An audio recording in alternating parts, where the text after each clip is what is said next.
အဲ့တော့လေးလာလို့ရမယ့်ပုံစံကတော့အကိုတို့ခုလိုမျိုးဗီဒီယိုတွေပါမယ်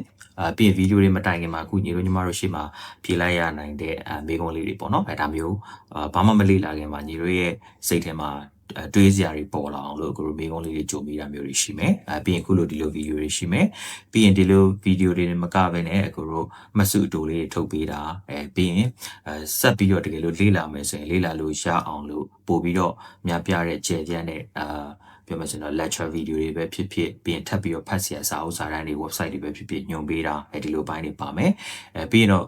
ညီတို့ညီမတို့ဘယ်လောက်ထိနားလည်သွားလဲဆိုတာကိုကိုပြန်ပြီးတော့စမ်းစစ်လို့ရအောင်လို့ကိုတို့မေးခွန်းတွေပေးတာပေါ့နော် quiz တွေလုပ်ပေးထားတာမျိုးပြီးရင် test အသေးလေးတွေလုပ်ပေးထားတာမျိုးဒါမျိုးတွေပါမယ်နော်အဲ့ဒါမျိုးအဓိကပြောမယ်ဆိုရင်တော့အပိုင်း၄ပိုင်းဖြစ်သွားမယ်နော်ပေါ့နော်ဘာမှမသိခင်မှာညီတို့ကိုမေးတဲ့မေးခွန်းမျိုးလေးတွေပါမယ်အဲ့ဒါတွေကိုအရင်စိတ်ထဲမှာ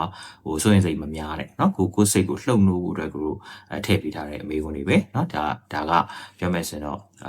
ညီတို့ညီမတို့မှလည်းဘာပဲပြောဒီခေတ်လူငယ်တွေဖြစ်တဲ့အတွက်အခြေခံသိထားတာလေးတွေရှိမယ်လို့ကိုယူဆတဲ့အတွက်ဒီလိုမေးခွန်းလေးနဲ့လှုပ်နှိုးတဲ့သဘောပဲပြီးရင်အခုလိုဒီလိုဗီဒီယိုတွေဒေတာလေးကြည့်လို့ရတယ်ပြင်ကြည့်ပြီးရင်လည်းကိုတို့ထက်ညွှန်ပေးထားတဲ့ဟာတွေကိုလည်းဖတ်နိုင်တယ်လို့တော့ဖတ်လို့ရတယ်ပြောမယ်ဆိုတော့အပြည့်အဝဖတ်နိုင်ဖို့တော့ခက်ကောင်းခက်မယ်ပေါ့နော်တချို့ဘာသာစကားခက်ခဲပါညာကြောင့်အပြည့်အဝနားလည်မှု